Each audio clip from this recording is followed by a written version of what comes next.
నెల్లూరు జిల్లా వెంకటాచలం మండలం అనికేపల్లి గ్రామంలోని ఎమ్మెల్యే సోమిరెడ్డి ఆధ్వర్యంలో వైసీపీ నేతలు టీడీపీలో చేరారు.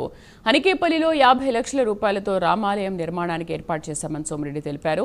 కడపలో జరిగిన మహానాడుకు ఎవరూ ఊహించలేని పెద్ద సంఖ్యలో జనాలు తరలివచ్చారన్నారు. ఉమ్మడి కడప జిల్లాలోని 7 ఎమ్మెల్యే స్థానాలను టీడీపీ కైవసం చేసుకుందని ఎమ్మెల్యే అన్నారు.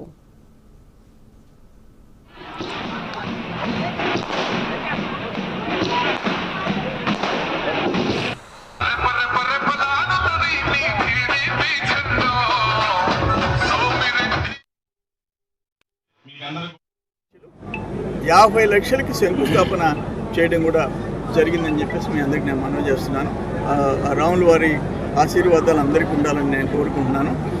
మీరు ఒక మాట ఇప్పుడు అడిగారు, సజ్జల రామకృష్ణారెడ్డి మంచిది,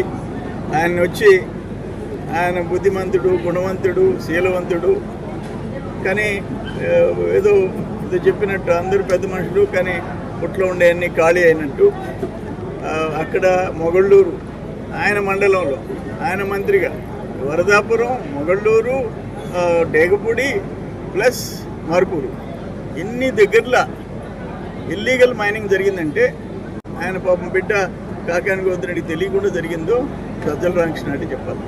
ఎన్ని ఘోరాలు, నేరాలు, ఎంతమంది పేదోళ్ల నోళ్లు కొట్టాడు, ఎన్ని భూముల రికార్డ్స్ మార్పిచ్చాడు. అతని వల్ల మీ గవర్నమెంట్లో 2 ఎంఆర్ఓలు సస్పెండ్ అయినారు. ఇప్పుడు మళ్ళీ గవర్నమెంట్ వచ్చిన తర్వాత ఇంకొక ఎంఆర్ఓ ఎవరి వల్ల సస్పెండ్ అయినారు? మీ గోవర్ధన్ రెడ్డి ఎమ్మెల్యే మంత్రికి ఉంటే ఎందుకు ఎంతమంది జైలుకి పోయినారు? 40 లక్షలు ప్లస్ వీళ్ళ